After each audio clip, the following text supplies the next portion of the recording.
Wednesday, April 11th. I'm Scott. I'm Rim. And this is Geeknights. Tonight we review the OAV Dominion Tank Police. Let's do this. Man, it's always like this ordeal whenever we want to get groceries. Yeah, we're too used to that Wegmans action, and now we gotta do it with the shitty-ass ShopRite. Everything sucks. Yeah, it seems like the stars and the planets aligned today. At the specific time when I was trying to check out with my tiny basket with a few tiny things that I wanted to take home and eat because I was rather hungry. Yeah, I got to the checkout line at the grocery store. We're about to leave and everything's fine. And just as we're walking toward the checkout, like 1,000 people just kind of all shuffle up. Well, that wasn't the problem. The problem was there were only 2 lanes open. 2. There are like 25 lanes in this grocery store, and I've never seen more than 5 open. At this time, there were 2 open. Well, you know what? One, for some reason, it seems like a lot of people suddenly converged on the exit to that store. True. But 2, there's no reason for them to keep those open because they know that everyone there is a captive audience. They're going to go to that same ShopRite. I know. I remember when I was a kid, though, the grocery store would have a shit ton of aisles, and they would all be open. And now you go to stores these days. Like, you can go to like stores that were built in the 90s, and they have 1 million checkout aisles, and only a few of them are being used. You know what, old man? There's no profit in that. There's no reason to have all those aisles open. The stores today make a lot more money. I know. It's like you go to a modern store, though, and every aisle is open. They just have a lot less of them. Like, look at a Best Buy, for example. Not so many aisles. There's only like maybe 5 or 6. The worst is Home Depot. There's usually just one that's open. Well, Home Depot has the self-checkout, which kind of works. No, it doesn't. Kind of doesn't. It has failed like 80% of the time I've tried to use it. The problem is you can't use those things with a non-standard item. And pretty much Home everything Depot at a Home is Depot the store of non-standard items. It would work in almost any other store, like a bookstore. You could just pile the books on there. It would work great. But at Home Depot, it's not happening. Yeah, it wouldn't work at a bookstore because people just steal the books. Oh, it's true. You know how many people I see just trying to steal stuff when I go to the grocery store near my work and I try to buy? Yeah. Wow. Granted, it's a scummy grocery store in Yonkers, so what do you want? So anyway, we finally check the hell out, and we're all grumpy because, they didn't have the right tomato sauce, which I told Rim they didn't, and I was right. Yeah, he was right. I agree. And we spent more time in waiting in line to check out than we did getting all our groceries. I think the worst thing was that not 1, but 2 separate customers in front of us in line decided to pay with cash, and furthermore, they counted out exact change. Yeah, the other thing is the guy in front of me, it seemed like his dad was with him. And he was a middle-aged guy, and his dad was an old, senile old man. And he kept yelling at his dad because his dad kept bringing back the wrong cat food. I don't know. I think he was definitely being unfair to the old man. But then again, the old man might have had problems, but if the old man has problems, you don't yell at him. Yeah. It was one of those situations, where probably someone has to take care of their parent and the parent's not 100% anymore. He's probably getting a little bit resentful, all that. Yep. But so yeah, he was in front of me, so. Yeah, so we went from one situation that's kind of awkward to another much more awkward situation. So we go out to the parking lot with the groceries, and we start putting them in the hatch. And we see some people, one of them, there are these people at the grocery store who push the carts around. Yeah, there's 2 of them with their little orange vests on. Yeah, they go and they get the carts and they bring them back to the grocery store from the parking lot. Yeah, 1 guy and 1 girl, and then there's this guy who isn't wearing one of the vests, and the 3 of them are kind of standing in a little triangle of people. Yeah, and it seems like the guy who isn't wearing a vest and obviously is not a store employee is doing something with the girl who is a store employee. Like, she's yelling, get away from me or something, and then they're hugging, and then she's screaming and walking away, and it was kind of weird what was going on. We're 40 feet away with our groceries at the car, so we're standing there watching, and we're talking to each other so we need to call the police. Let's keep an eye on this and see what happens. Yeah, we might have to intervene here. Yeah, we're like, hey, what's going on? Are we gonna have to go beat up that guy? Now what's that guy who's the other guy in the vest who's standing there not saying anything? What's he doing? The guy who seemed to be the focus of this issue with the girl looks at us, notices that we're watching, and says, "You guys should mind your own business." I think he actually told the guy with the vest who was standing there, tell those guys to mind their own business. Yeah, he said that, and then he turned and said to us too. Yeah, so I was like, obviously there's something he doesn't want us to pay attention to over there. Yeah, so they keep going on for a while, and the girl tries to get away, and the guy grabs her. And finally, we're like, all right, I didn't have my cell phone, so Scott called the police. I just called the police, that they say, if you see something, say something. And if the guy If the guy really is, if there's no really bad stuff going on, what's going to happen? The police will show up and they'll say, we were called, we showed up, and there's nothing illegal happening here. So Scott just calls the police and he says exactly what's going on. The 911 guy was smart and cool. He was easy to talk to. Go 911 guy. Yep. So we were debating, hey, let's stick around and watch because we're pretty much the catalyst here. Well, Maybe I asked we'll the end up- 911 guy if I should stay or if I should go home. And he's like, well, do you want to give a statement to the police? And I'm like, I'll leave.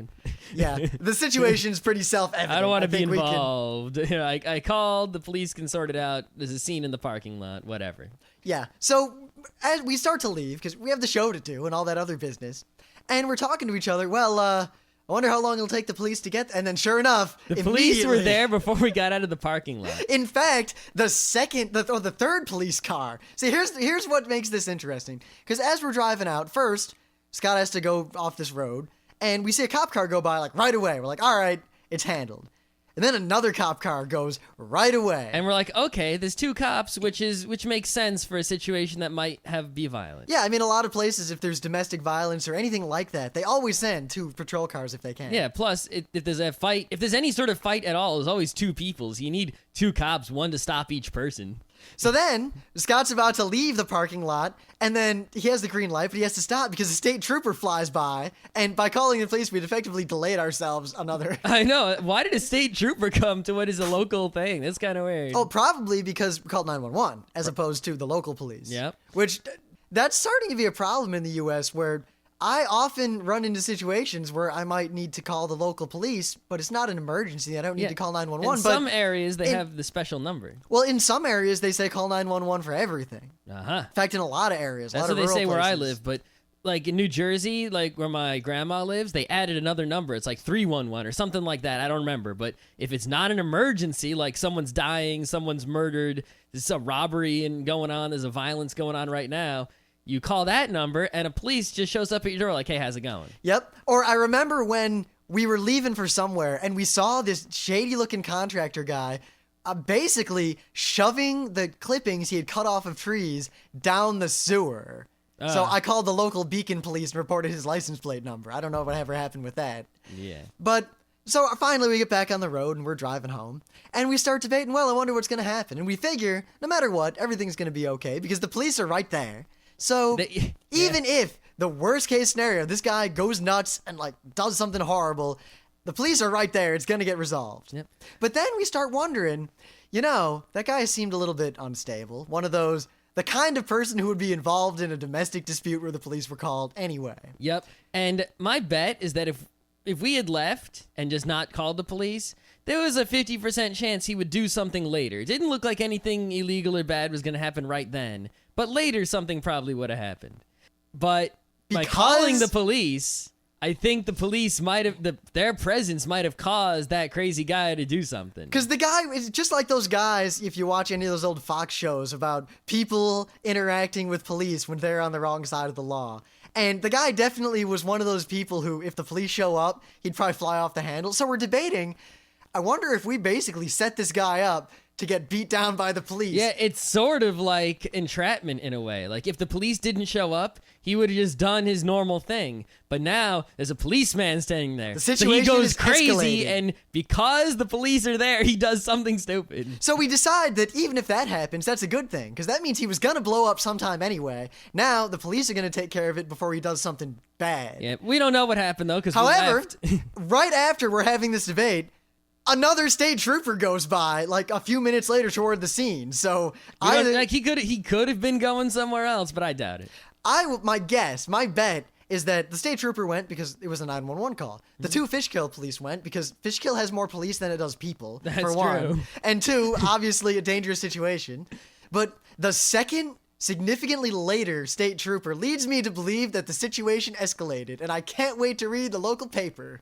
Yeah, because by the time we saw that final state trooper, we had been on the road for a couple minutes, and after a couple minutes, those cops should have figured out if it was a situation where they could just say, all right, everyone, don't bother coming here. Yep. Or it's all right.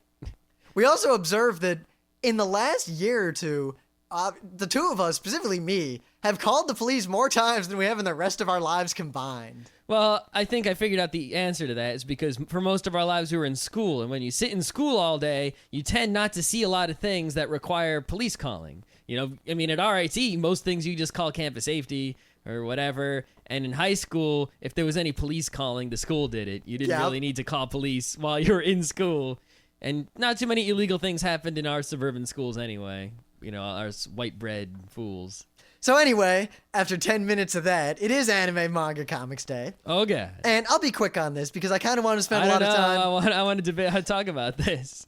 Well, we've already talked about this issue that Bandai Visual is co-releasing DVDs in both America and the US and charging absolutely crazy, stupid amounts of money for these DVDs. Yep. I mean, they're basically charging Americans what they charge the Japanese, which I guess kind of works in Japan, but that doesn't fly in America. No one's going to spend $40 or $50 on a DVD that has 1 or 2 episodes of content and no dub. Well, at Sakura-Con, the anime convention in Seattle, a fan of, well, I guess an anime fan, there was a Bandai Visual panel, and the CEO of Bandai Visual, Tatsunori Kono, was there, and he did his little presentation. And then he was about to end that and show a bunch of trailers for upcoming shows. And some fan kind of politely interrupted him and basically asked him what the hell they're thinking, but in a very polite manner. And he seemed kind of taken aback by this, and he gave the most stupid, lame, corporate... What could he possibly say? All right, so you're the Bandai Visual CEO, and I say, why the fuck is Freedom $40 goddamn dollars? No one's gonna buy it. What are you thinking? And what do you say? Well, what he actually said was something along the lines of, anime is becoming more expensive to produce. That's true. And we're releasing it in 2 places at once. They are releasing it here at the same time as they're releasing it in Japan, which is something no one else is doing. Simultaneous release, everybody. And he didn't really say much more substantial than that. So a bunch of other fans started agreeing with the person who had brought this up, and they never really got an answer out of the guy other than the corporate cheese. At least now we know that these guys aren't totally oblivious. They know that there are people in America who say nobody pays that much for a DVD in America. The thing is, I get the feeling from reading this article. I mean, I wasn't there, so what do I know? There's a recording, but it was god-awful, and I just couldn't listen to it. I couldn't listen to that recording, but I get the feeling that it was lost in translation. Like, they didn't drive the point home. Like, no, really, dude, you don't understand. People in America are used to paying $20 for, like, a whole season of a TV show. It looks like Nobody's gonna buy this. It looks like someone did say pretty much straight up to him that DVDs in America are a lot cheaper than that. People aren't going to buy them, but he just kept saying the same lame answer over and over again as far as I can tell. I don't think he really, like, got a grasp of it. Sort of like when... Well, here's a quote. This is paraphrased in the Anime News Network article from the audio. All right. From him. So we are thinking that you guys should get the same products as Japan at the same time. So the price will be the same. Yeah. Good luck with that. Yeah. Anyway. Yeah, someone should also tell him that he's ripping off the Japanese people and that you're lucky that Japanese people are so... I don't know, that there are so many Japanese people willing to pay that much money because they're crazy? I don't know. Well, considering that there has apparently been an ever-increasing problem of reimportation. Yeah, I wonder why. Huh, maybe because it's $40 an episode? Or you can look on the internet and not only get all your fan subs for free if you're that kind of person, even in Japan. Hell, if you're in Japan, just watch the Raws. But buy the American DVD. It's in Japanese. Why buy the Japanese DVD? Yeah, the worst part is that these DVDs that they're selling at the simultaneous release that are overpriced don't have dubs, which I really don't mind personally, but shouldn't that mean it's cheaper because you didn't have to dub it? Hello? It makes no sense. I really wish I spoke Japanese and was there and I could... Maybe, all right, anyone who goes to an anime convention this year, if there's a Bandai Visual panel, go and confront them. Go and do it, and if we keep doing it at every single Bandai panel, at every single con, maybe we can make a move on this. Maybe they'll realize that we want the simultaneous release, subtitles only, at the right price. Well, it looks like some reporter for Anime News Network who was there said, quote, "No one was ever rude to Kono-san. However, It was clear from Kono-san's expression and gestures that he was quite surprised by the intensity of feelings toward Bandai Visual's marketing decisions. Huh. So I get the impression that he might not have really gathered exactly what the beef was or why people were so angry, but he obviously realized that for some reason these Americans are really worked up about something. All right, you know what? That guy is at the top of the list for people to get like a private interview with at some con if he's ever there. Like if we can sit down with him and a translator, I think we can get him to realize like, take him to the dealer's room, be like, you see that? Yeah. You're not going to sell against that. Yeah. Sorry. It doesn't matter how good your show is, even though I like it more than every other show here. Sorry. Not that much money. All right. So, you know Studio 4 Degrees C? I do indeed. They're making all the awesome, cool animes for us to enjoy. Animes. Yep, animes. They're coming out with something new called Genius Party. Now, Genius Party is a very apt name for what they're coming out with. They're getting awesome directors to make awesome shorts. Basically, they're going to make another movie that's just like the one they made before that I forget the name of, that is a combination of short movies. And the thing is, it's a genius party. Everyone who's making these short movies aren't, just people who work for Studio 4 Degrees C. They are getting the best animators in Japan to make shorts, and then they're going to combine them all. This might be better than Memories, I think. I don't know. I really like 1.5 of the Memories bits. I know, that's why it's going to be better than that. Granted, I think I disagree with Dave and Joel a little bit because I actually really like the last one. I like all of them at least a little. I don't hate any of them. But obviously, the Magnetic Rose is 1,000 times better than the other ones. Well, of course. Who did it? who was responsible for Magnetic Rose? What was his name? I don't know. I forget. I don't know. Probably my favorite man in the world, other than possibly King Leonidas. Okay, so yes. So here's some of the geniuses they have working on this genius party. Ready? I'm just gonna say what they do instead of saying their Japanese names. Whatever. The animator for Akira, the Escaflowne Macross guy, the Steam Boy Tekkon Kincrete guy, the author of the Don Giovanni manga, which I really want to read. I also want to read that. The JoJo's Bizarre Adventure Animatrix guy. Ooh, JoJo's Bizarre The Adventure. Mind Game person, and the Samurai Champloo Cowboy Bebop guy. And, of course, the Samurai Champloo Cowboy Bebop guy, whose name is Shinichiro Watanabe, for anyone who didn't know that. He's going to get all his musical friends, including a whole bunch of awesome people in Yoko Kanno. Yes, pretty much. Scott says, they're getting to do the music? And I said, Yoko Kanno. And he sits there naming all the people who aren't Yoko Kanno. And then he says, and Yoko Kanno. That's right. So, this is going to come out in Japanese theaters soonish. I guess in the summer, maybe. And I imagine it'll be in America. Oh, never. And then there's going to be a second one, possibly in early 2008. So look forward to this in the torrents because you're not going to get a DVD. Not even at $40.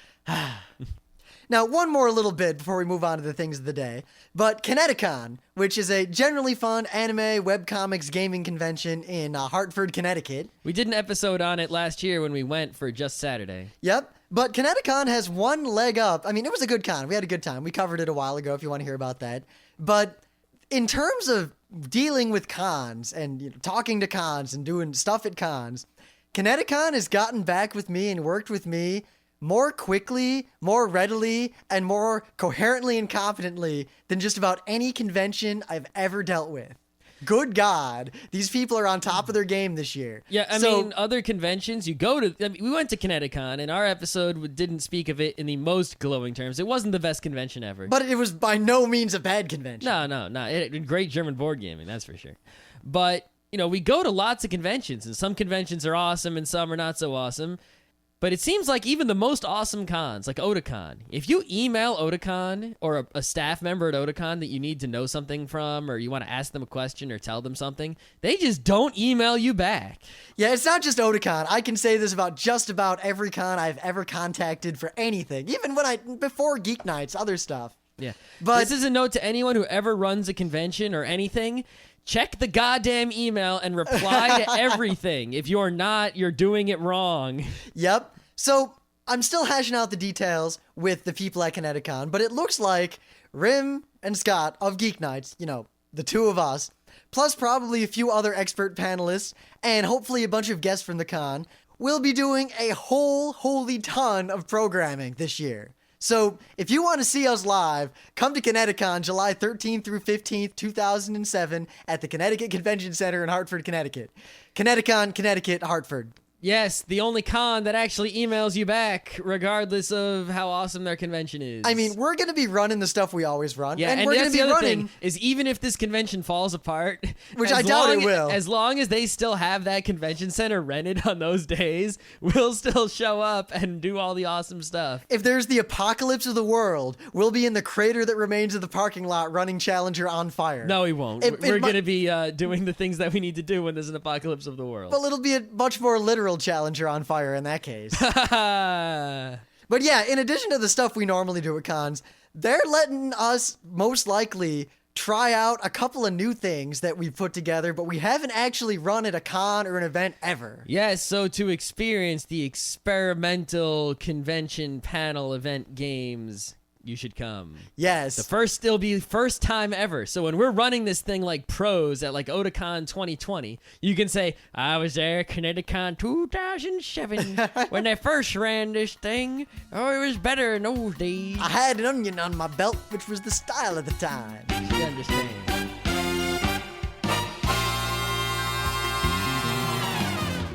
Things of the day. So I have a slight fascination with hearing foreign people doing that mocking English accent or that mocking American accent, much in the vein of when we do a mocking any other accent.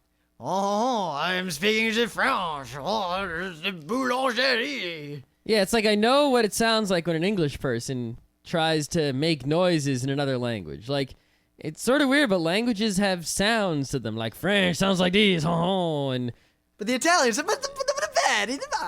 at least as far as Kramer is concerned. Yeah, and it's like it's not a stereotype or a racism or anything like that. It's like that's what usually, but that's really what it sounds like when I hear those kind of people talking. Well, more it's just I love hearing other people making fun of an American accent. This started with Movies You Should See when one of them was making fun of one of the other ones for saying, I think, Z instead of Zed. And but on this whole thing is like, so what now? You're going to have your Z's and then you're going to drive your car to the store and buy pants and then go on a vacation and to the hospital. And it's like, it was to hear British people who usually speak British English saying American English, it was like, whoa, that's hilarious. So I really just want to hear lots of people who from all around the world pretending to speak English.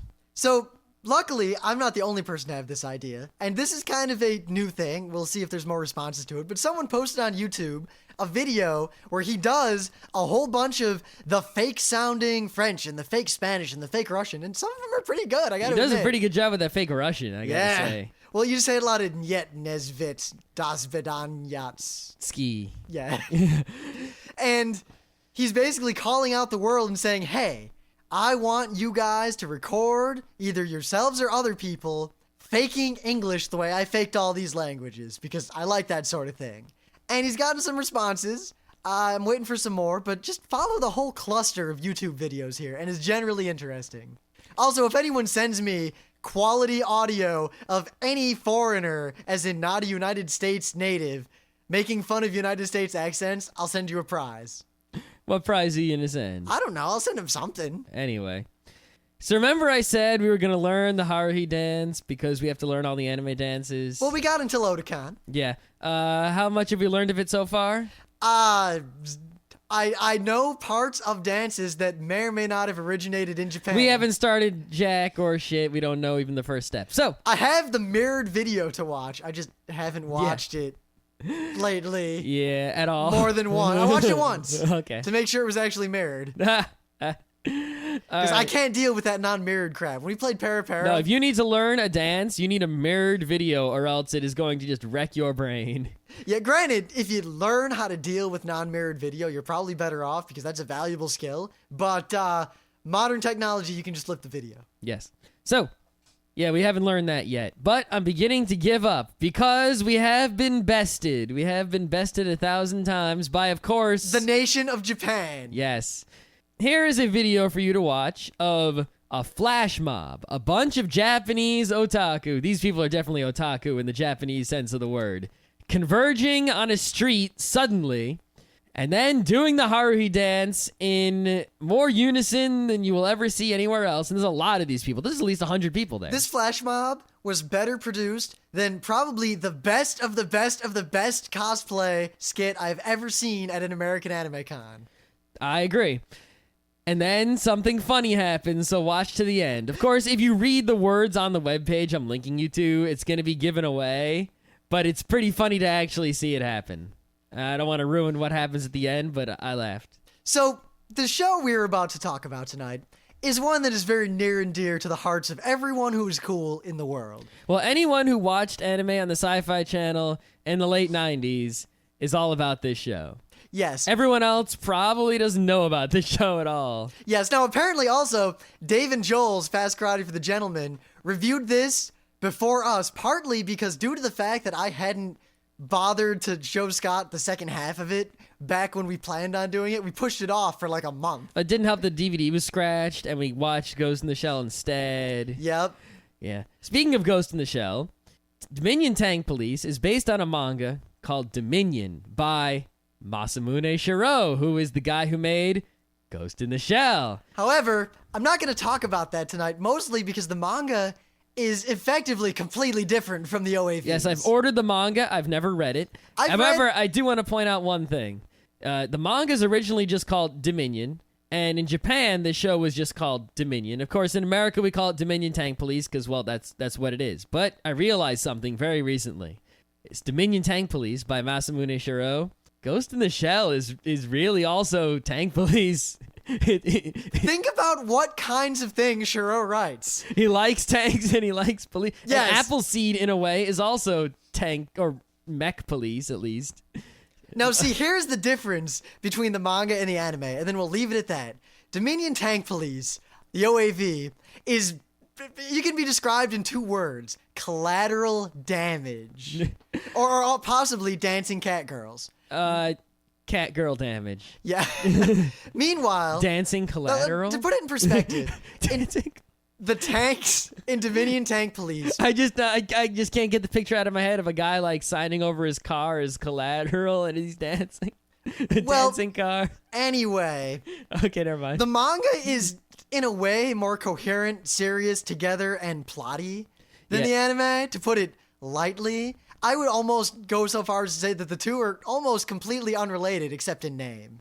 Yeah, it's one of those things where, sort of like the Akira manga, goes into incredible detail, and there's a billion characters, and there's a whole world and a whole big story, and the Akira movie is just part of it. Well, I think the one big thing is that in the manga, the tank police and what they do, and the tanks they use, make sense. They would probably, at least nominally, actually function in the way they are intended. The tanks in the OAV, Dominion Tank Police, well, I'm just going to play something that is basically a conversation between the chief of the tank police and the mayor of Newport City, where tank police takes place. And if you don't have an idea of what this show is about after this, then there's no hope. Why in hell does our police department have to carry enough firepower to wipe out the city's population 5 times over? The police are here to protect the people's rights and property, not to threaten them. When innocent lives are sacrificed in the name of crime prevention, the police are no better than the hoodlums they're fighting against. Madam Mayor, you should have said that to the council years ago when they set up the tank police. It's worth remembering that the percentage of civilians killed or injured in tank-related incidents is a mere 5% of incidents related to traffic accidents or bacterial poisoning. What's more, the crime rate has dropped 20% since we started using tanks. I think the police should be commended. A mere 5%, and you're proud of that? That kind of attitude could cost us our jobs. I don't think you have any idea how easily the voters could kick us right out of office. I know that the voters are happy to see muggers and rapists get their asses shut off. Make up your mind. Do you want to give in to a few fairy pinkos or keep little old ladies safe on the streets? You have a duty to everyone, and that includes rapists, murderers, and fairy pinkos. Don't give me the same crap you feed the press. The thing you really care about is getting reelected. You can't cut out a cancer without spilling a little blood. Would you tell a surgeon to go ahead and operate? and then order him to stop while the patient, or in our case, the city, dies slowly and painfully of the tumor taking over its guts? I am not ordering the surgery to stop. Sure you are. You can't take the heat in the kitchen. I'm simply ordering you to stop doing the operation with a blunt chainsaw. Chainsaw? A surgeon operates with a scalpel, which he takes good care to sterilize to prevent unnecessary infection. If he uses a tank, the patient tends to die. I resent that. It was you politicians who gave us surgeons those tanks in the first place. Besides, these days, tanks are about as effective as toothpicks. Toothpicks? Well, if tanks are no better than toothpicks, what would you consider as appropriate equipment for the police to use in preventing crime? I'm glad you asked me that. I wouldn't mind replacing our guns with tactical nuclear weapons. Nuclear weapons? If nuclear weapons can stop wars, they have done, they should be able to stop criminals. Though I'm a pessimist, I don't think we'll ever get rid of crime completely. Chief, you cannot be serious. Deadly serious. It was people like you who gave us the tanks and told us to fight the bad guys. We can argue about whether the law that set us up was a good one or not. But the law is the law, and now we're here. We're right at the sharp end of the fight against crime. And if you want law and order, I've only got one thing to say. If you want us to zap them, give us more tanks! Don't you understand?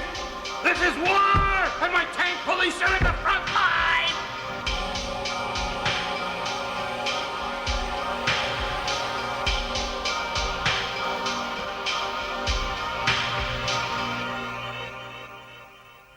For you see, the only way to stop crime, or at least to prevent crime from getting worse, is to have tanks bigger than buildings destroying the city every time anything happens. Oh, then why did we call the regular police just now? That was pretty dumb. We should have been calling the tanks.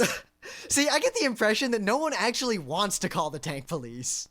Well, judging by the fact that, there's a crime and a super emergency in the city every 36 seconds or whatever, and the tank police spend most of the day sitting around, and when they actually roll out, it's this huge event that basically just guaranteed to destroy a building. Well, the idea they actually talk about in the show is that the tank police don't exist to actually do anything. They exist solely as a deterrent to hope that crime doesn't go to 1 every 35 seconds. In fact, they say that pretty much straight up. No, they do. Vote. They say exactly that in the show. Yes. But before we continue, Tank Police is actually directed by 2 people. Because you see, first there were the OAVs, which theoretically there are 4 different episodes, but each set of 2 episodes is basically just a movie. And all of them together come on 1 DVD, and most people, when they say Tank Police, they mean these 2 things, or these 4 episodes, all mashed together. But the first half was directed by my man, one of my favorite directors, Koichi Mashimo, who you might remember from such classics as, well, maybe I shouldn't say classics, because Noir and Dot Hack were not good.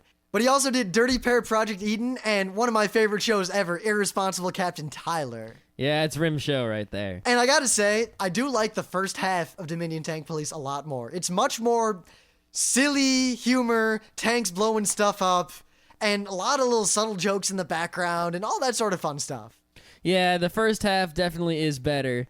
I think mostly because it concentrates more on the tank police than the second half does. I mean, you watch the first half of the second half, and the tank police are barely in it. And when they are in it, some of it's reused footage from the first movie. Well, first 2 episodes of the OAV. So, yeah. Anyway, the second half was directed by another guy, Takaki Ishiyama, who is basically, looking at his resume, I'm not going to go down the list because that's just, why waste your time? He's basically the storyboard master. He did storyboards on a lot of things you've heard of. Pretty much all sorts of awesome shit. But he directed one very important thing that some other people don't like that I do like. And that thing is Kishinkor. To this day, I still haven't actually watched Kishinkor. Really? Kishinkor is a short OAV, it's a few episodes, of steampunk, Nazi, alien, robot action. And I quite enjoy it. It's not the best thing ever, but it's pretty awesome and it's worth your time, especially since it's so goddamn cheap. It's called Geo Armor in the America, but it's Kishinkor. Now, despite the fact that Dominion Tank Police was made in the late 80s, Wow, that's old. Yeah, it looks really I was good. less than 10 years old when they made this. It looks really good comparatively. Even compared to modern stuff, I think it holds its own. It definitely has an older style in some ways, but it doesn't show its age as much as a lot of other shows that came out in the late 80s. Well, no, it has the sort of like faded coloring of old animation technology, but it has the decent enough, the good drawings, everything's smooth. There's not a lot of like glitches in the animation or any no one is drawn stupidly or anything. The character designs are pretty nice. It won't strike you. You'll see it and you'll say, "Wow, that's old," but you won't. It doesn't have an older style. It has the modern anime style that is not irritating. Well, actually, I really, really like the character designs. I think that each character is distinct in a good old school kind of way. And while pretty much every character in the show is in some way or another a straight up stereotype, or pretty much all of them. This guy is the angry chief. This guy is the chaplain who likes hand grenades. This guy is the badass commander. This guy is the dopey comic bad guy, but not really the bad guy. This guy is the evil bad guy with no motive. He's just evil. Yeah. But the plot of Dominion Tank Police is actually fairly simple because while there is this kind of overarching plot over the 4 episodes, and they always keep hinting at the setting and the background and sinister things to come and all this business, while that's addressed in the manga, in the show, it's basically just background, especially for the first 2 episodes, which are pretty much just the story of this gang of criminals is up to criminal mischief, stealing urine from a hospital. Yeah. And the tank police are called in. Actually, there's a great scene where they bust in and the normal police show up. And the normal police just march in with guns like, we're going to stop them. And the cat girl takes one look at him, fires off a couple of rounds, and the police immediately run away. And then the tank police are called. Maybe they wouldn't need tank police if the regular police didn't suck and weren't complete wusses. See, I have a feeling that the regular police are just fine as long as it's not cat girls wielding machine guns. Hey, we don't have tank police in the modern world today, and if there's, badasses with machine guns, they call the SWAT team. They don't call the tank police. You'll never see tanks go in to stop a bank robbery or anything. Well, I think part of that is that this is a comedy, and it's not supposed to be serious at all. I know. Even though the second half gets way serious, and if you are just looking for humor, the second half is worth watching, but it's very much different from the first half in that it kind of ties together a lot of these background plot elements that were brought in the first half, but not really actually explained. They keep touching on this whole idea about a bacterial cloud and people who are perfectly healthy and this project designed to study human souls or to create a being that could somehow get rid of the bacterial cloud or live within the bacterial cloud. Mm-hmm. And there's this whole deep setting, the kind of setting that Shiro just seems to love. But it's really all just background because the actual story here is that the Dominion Tank Police are a group of ruffians and thugs who are barely better than the criminals they're fighting. In one scene in the second half, there's an emergency call at Sotheby's, which is full of billions and billions of dollars of priceless art, artifacts, and heirlooms. The only way he can really convince the tank police to go respond, because they don't even want to respond. They want to just sit around and continue interrogating suspects. Interrogation, by the way, generally involves hanging them upside down with a grenade in their mouths and throwing knives at them until they confess to whatever crimes they're looking to get confessions for that day. The interrogation parts is like this ongoing joke, if you can consider something in an OAV ongoing, and that it happens 2 times. Yes. Yeah. However, it's hilarious the first time, and it's even more hilarious the second time. Yes, if they had kept going with this, I would have been very interested to see how they would take the interrogation scenes a step up, because I don't really think it could go anywhere else. Yeah, even in the first one, they get a little elaborate with these grenades. Speaking scientifically, the bucket falls over when it's hit by a ball. The string is pulled tight, pulling the pin out of the grenade stuffed in the suspect's mouth, which leads to certain results. Oh. But the only way they convince the tank police to actually respond to a call for help is to point out that the place they're going to help is full of priceless artifacts. And the tank police seem to get off on the idea that they're going to destroy all these priceless artifacts. Not only that, but half of them seemed more interested in looting the museum than actually fighting any crime. The best part is they show up, and there's some sort of firefight going on inside. And instead of responding, they just have a ring of tanks around the museum, and they're cheering and yelling and eating rice and ramen and having a party. Yeah, the tank police is sort of like these group of guys who are just really awesome, and they have this great camaraderie. There's not a lot of infighting except with the chief. In fact, I would go so far as to say that the way they all are together is kind of like Harris Greenwood, in that it's this adversarial, but at the same time, almost Spartan brotherhood of friends. You know, like the gang of kids who gets into mischief together. Yeah, it's like they're all like, yeah, let's all go screw shit up. Woo! Yeah, yeah. I love when they actually get a call because all the tanks have those kind of horns on them. And basically the whole crew comes down and, yeah, let's go, woo! And the tanks tear out into the street. Also, and they tear the street. Tearing up the street. Apart into bits. They pretty much destroy the city if they're ever actually deployed for anything. I think that's sort of the point. Yes, the thing is, there's been a lot of shows in the past that try to pull this, oh no, collateral damage, over the top, oh look, they blew up the building and now the chief's yelling at him. But I think there's this level of campiness and this kind of tongue-in-cheek way of going about that makes Tank Police a lot more charming and in the end, actually funny, as opposed to a lot of shows like that just come off stupid. And a lot of the humor are little things people say or little background thing. Like there's one scene where one of the main characters, who happens to be a Goyle. So what can the Tank Police do for you? Sir, Officer Leone Ozaki transferred to the Tank Police from the City Motorcycle Headquarters Unit. They sent us a girl? Who has been transferred to the Tank Police. She ends up getting really, really attached to her tank.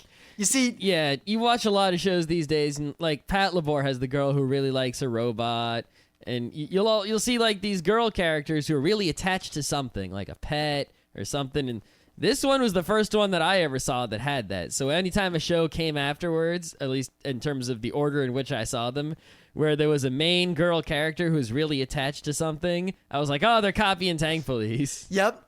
Plus, I mean, all the Tank Police are like that. I mean, the one, Captain Britain, who, all I'll really say is that he's exactly, he looks like him, he sounds like him, he acts like him. He's just like my high school band teacher. Well, okay, because people listening know who your high school band teacher is. No, but I'm just saying, my high school band teacher was exactly like this guy. The kind of guy who sits there reading a magazine, obviously a periodical. Yeah, so see, that's the kind of funny joke you see in Tank Police, is there'll be a guy sitting there reading a magazine. The magazine is titled How to Kill. And he is reading it very seriously, and obviously is taking pointers from it. He threatens to shoot people's asses off a lot, at least in the dub. Yeah, I think that's just the way it's translated. Yeah. I don't know what he's actually saying. Well, we'll talk about the dub and the sub and all that in a bit, because there were actually a lot of changes. But the girl gets really attached to her tank, and there's one little scene where somehow a grenade goes off in the hangar where all the tanks are. Somehow.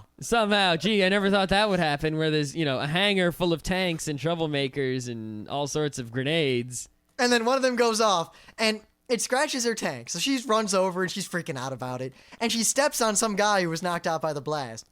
So there's this whole scene where she's yelling about the tank and all this stuff's going on. But in the background, the guy she stepped on, gets up. And he's like, ah. And then she spins around and hits him again by accident. And he falls down. He's like, ah. And then she kicks him. And then he gets up, he's like, ugh! And he goes to punch her or something. And she accidentally knocks him out again. And eventually he's just standing there behind her with a gun and he's about to kill her. And there's a lot of little background humor like that in this whole show.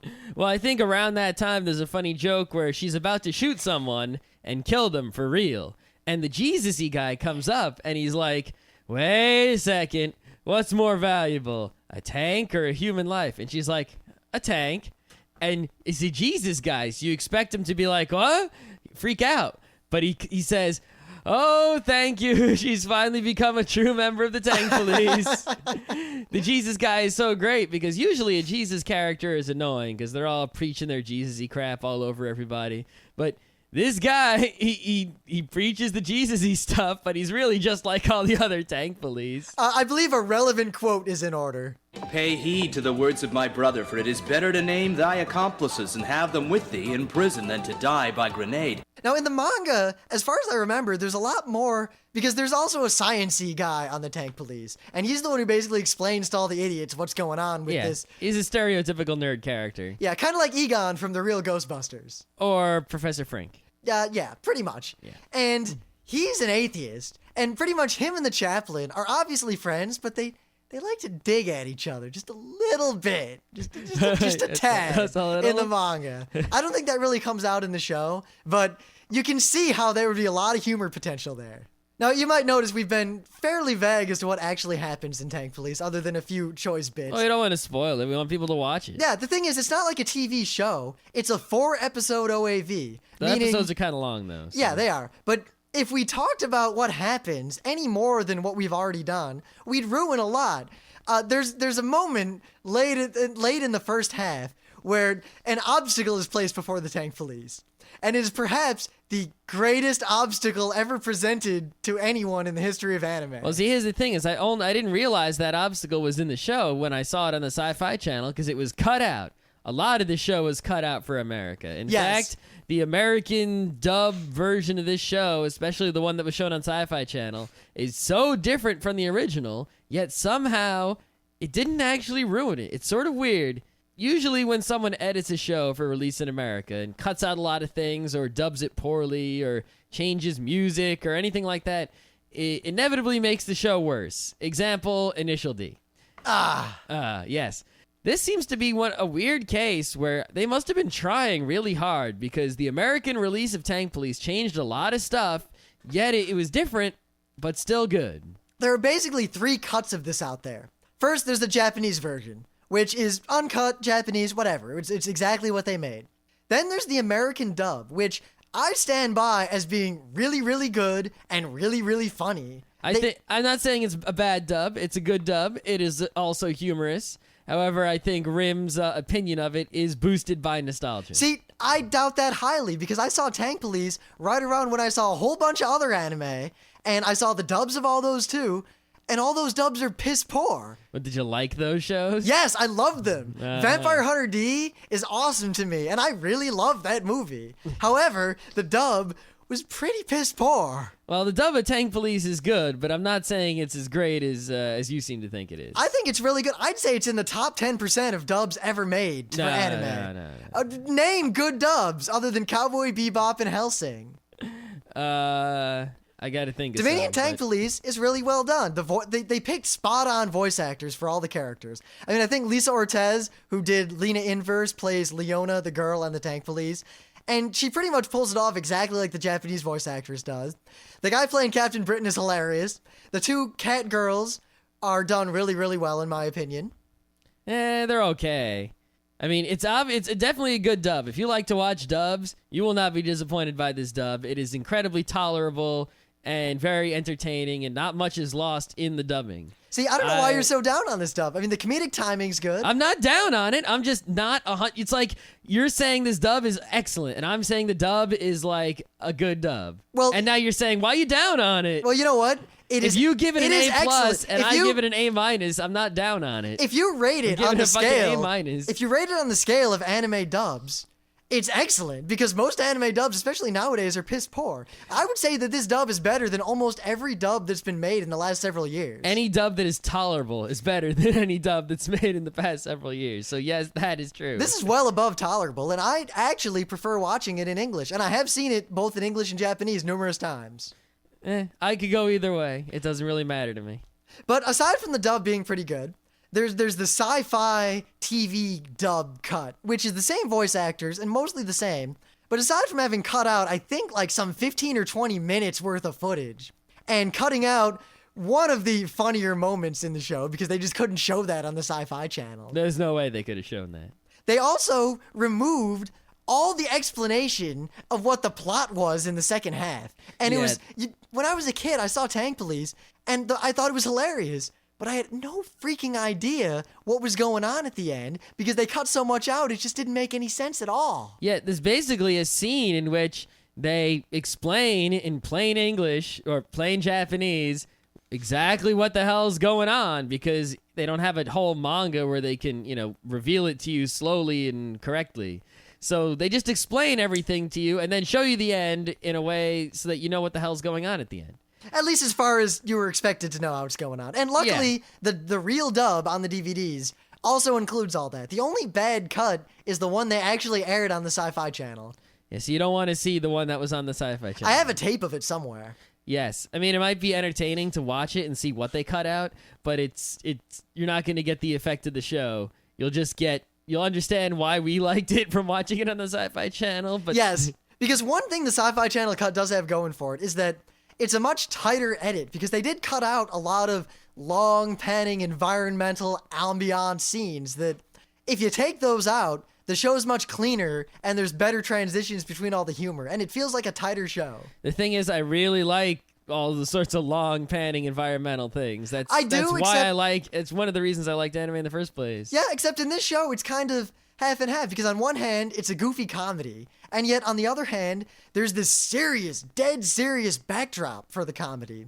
And there's also, and I find this really interesting, they changed a lot of the music in the dub. Almost all of it. The thing is, they didn't change all of it, and it's hard to figure out. I didn't actually do any research to figure out why, or what rationale they might have had. I don't know if there were licensing issues, or if maybe they decided some songs would play better in America. Or maybe they had, the tracks for some of the songs, but not some of the other ones. Yeah, I didn't do any research. We're not Anime World Order here, and I don't really care why. But the fact remains that they changed a good bit of the music, and I'm of the opinion that, now, not all of the changes are good. No. But a few of the songs that they put in the English dub, I say, are better and fit the mood of the show and fit the humor and fit the scenes a lot better than what was originally in the Japanese. Yeah, unlike the aforementioned Initial D dub, where all the music was changed to crap instead of Eurobeat awesome, some of the music that they put into the dub to replace the Japanese music was better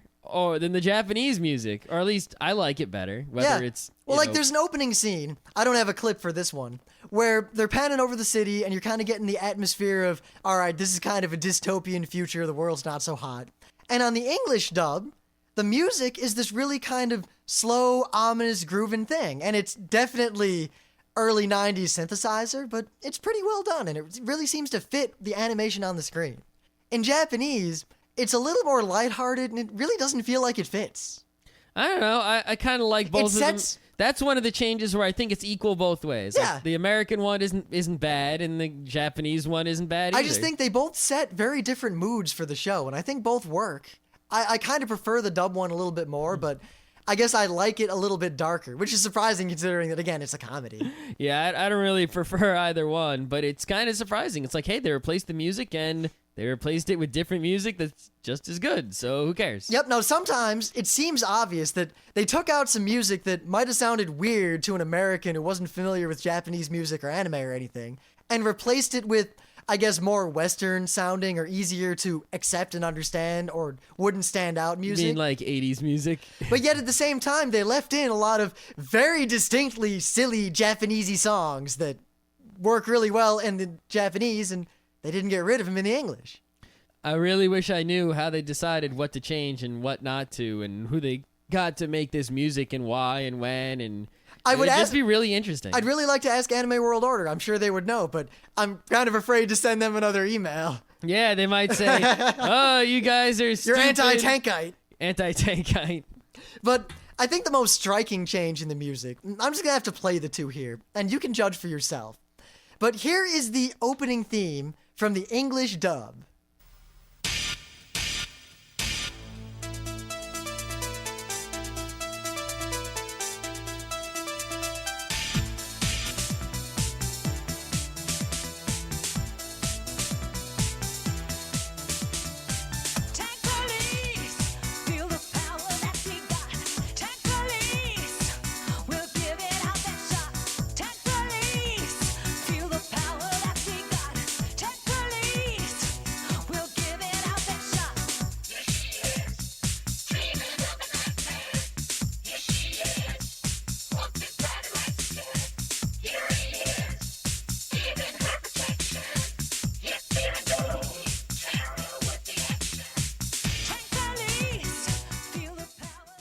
Now, not only is this awesome, and I love this song is on my iPod right now. I listen to it on the way to work. Oh, God. Yeah, because I have an old, don't ask why.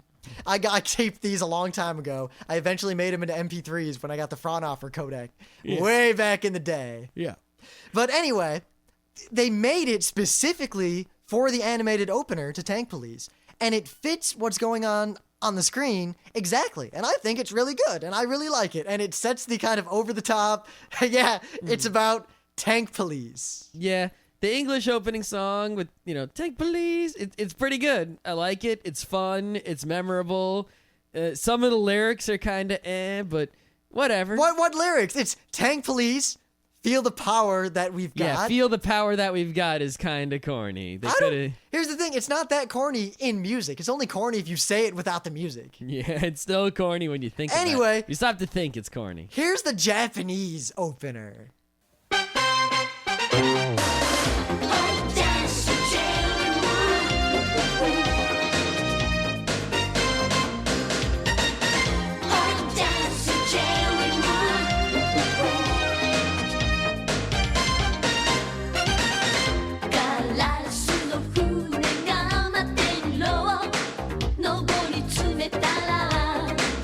Hot dancing cherry moon. That has nothing to do with Tank Police. A lot of anime back then seemed to have these random mediocre J-pop openers that, I don't know, maybe they just licensed the song because it was popular at the While time. I agree that Hot Dance and Cherry Moon has absolutely nothing to do with Tank Police, at least nothing that I know, I kind of like that song. It's a good song. I know you like music like that. I like music like that less than you, but I still like it. But it really doesn't set the right mood for Tank Police, and it doesn't match the opener at all. I don't think it does match the mood of the show. That is correct. But I don't mind that. I mean, you could play either opener for me, and I don't care. There's also another music change that kind of stood out to me, partly because I remember the song very well, and I think part of that is because when I first saw Tank Police, I was young and I was full of hormones, and this Dave and Joel, I imagine, would have talked about this. I actually avoided listening to their show on Tank Police until I'm going to listen to it tomorrow on the way to work. They stole our idea and did a Tank Police show before us, but we're not going to let that get us down. Nah. If anything, this will double emphasize to people that they should watch this show. But there is a scene that I think is memorable because despite what the scene is actually about, I think it was very well done and very comedic. The cat girls. You see, there are cat girls in this show. There are two girls, Annapuma and Unipuma, and they're members of Bwaku's criminal gang. If anyone challenges you to name some actual cat girls and you don't name these two, you suck. You just lose. Sorry. God, well, remember we ran the anime match game at Katsucon, and no one could name cat girls from anime at all. Yeah, because they suck. Yet there's this stereotype, oh yeah, cat girls in anime, but no one can name any cat girls. Well, here are some actual cat girls, people. Don't miss out. Not going to get into why they're cat girls. It has to do with cyborgs and all that business. But suffice to say, there are two semi-gratuitous cat girls. However, they are awesome characters. And when cornered by not the Tank Police, but that, to quote Captain Britain, the pissant SWAT team, they really have a bad opinion of the SWAT team as being lily-livered pansies. I would have a bad opinion of a SWAT team that ran away at any sign of danger as well. Well, I think the people who ran away were the normal police, and then this was the SWAT team. Uh-huh. But the cat girls are cornered. And what do? Well, obviously, music starts playing, and they begin a fairly well-done, tasteful striptease. Which ends in hilarity. Now, the songs in the English and the Japanese are a little different. I like them both equally. I think I have a little bit of preference for the English one, probably just because I saw that one first, but they're both good songs. I'm not going to bother playing them both, but... I didn't bring this machine gun to surrender! Hey, don't you just love being in the spotlight? I don't remember having such a big audience in a long time, do you? You haven't forgotten the routine? You bet I haven't.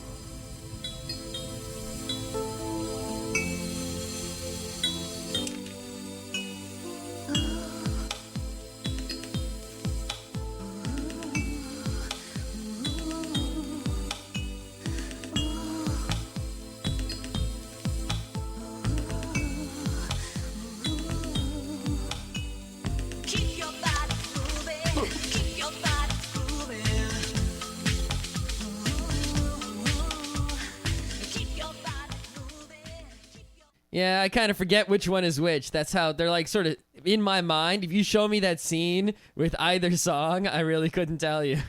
I do think, again, however, that the English song was better matched to the animation. It seems like a running problem where the music in Tank Police didn't always perfectly match up with what was going on the screen, and the beats and the transitions didn't match up with the scene changes. Well, I think it's probably because they just didn't try to have things match up in those days. Like, nowadays, people make these anime music videos with their crappy Windows computers, and they all about matching up the beats of the music to the animation itself. And back then, I don't think people cared so much. Yeah. So when they brought it over to America, I guess they tried to do that. Sort of like how that German Sailor Moon opener, the music matches the animation. It's the same animation that... Yep. Of course, it also gives you a much different mood and idea as to what Sailor Moon is about. A better one, of course. Yes, of course.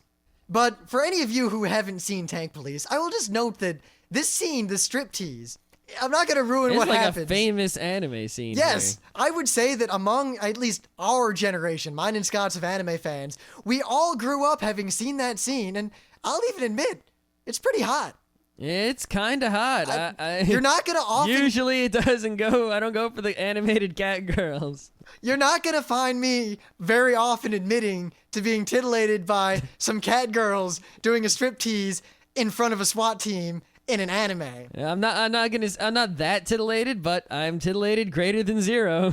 It's a well done scene, and what happens during the scene is well worth it. I think my favorite part is when the one SWAT team sniper guy uses his scope not to get a bead on the girls, but to zoom in. Hey. And thus, Dominion Tank Police. Now, don't be confused. I gotta end on this at least, because there is the manga. There's the OAVs. The OAVs are what you want to see. There is something called New Dominion Tank Police, which I haven't actually seen. People have said it's okay, but it's really not the original. It's something new. It's something different. It's a separate DVD. And there's also this funny cel-shaded 3D animation Tank Police. I forget what it was called. I also forget what it's called, but I have it and we watched it, and it was basically just a story in the Tank Police universe of the Tank Police characters that didn't have anything to do with anything, and it's kind of funny. Yeah, it's kind of funny. I think it was pretty cool, and it was short enough to where it would have gotten really lame if it drug on at all. But it ended exactly when I wanted it to end, and it was actually a lot more serious than almost all of Tank Police is. Yeah, the animation, though, was a little Initial D kind of crummy, but that was okay because I think that might have actually been the encoding and not the original production, but it's hard to tell. Yeah. But in sum, Dominion Tank Police, and again, it might be hard to get this impression since we couldn't talk much about it, is not one of my favorite anime of all time, but it is definitely on my list of anime that I really, really love, and I can watch it anytime. I've seen Tank Police like 7 or 8 times, and I crack up and laugh out loud every time I watch it. I don't think it's one of my favorite shows. It's definitely a good show, and it's definitely, regardless of how good it is, it's a show that every anime fan, especially an anime fan in America, should see at some point. Well, the thing is, there are certain scenes that really crack me up, and really, all I should do is make Rim's Tank Police fix, and all I have to do is take all the Tank Police, pull out this, 45, maybe 40 minutes worth of the stuff that makes me laugh out loud, put it on a DVD, and pop it in whenever I feel the urge. I think what they really just need to do is make 30 scenes of them interrogating people. Oh, right. And just make famous Tank Police interrogations. I don't know. I think the top 10 Tank Police interrogations. It's an understated moment, but I think my favorite scene in all of Tank Police, hands down, not the striptease, no, not going there, but they're talking about this weird hospital that only treats healthy people, and the captain is like, oh yeah, if hospitals only treat healthy people, then the police should go rob banks. And then he pauses and says, I want to rob a bank. I've always wanted to, but I've been keeping myself pure. But no, today's the day. I'm going to go rob a bank. And the other cop who's with him is like, what? Wait, no, don't, And just that scene cracks me up, even thinking about it. I'm laughing now a little bit. Yeah, I also want to rob a bank, so I can sympathize with that guy.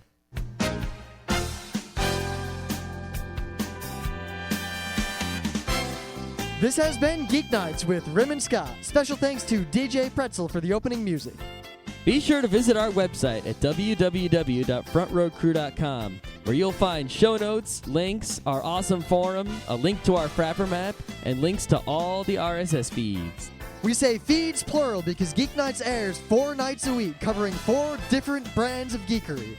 Mondays are science and technology. Tuesdays, we have video games, board games, and RPGs. Wednesdays are anime, manga, comic nights. And Thursdays are the catch-alls for various rants and tomfoolery.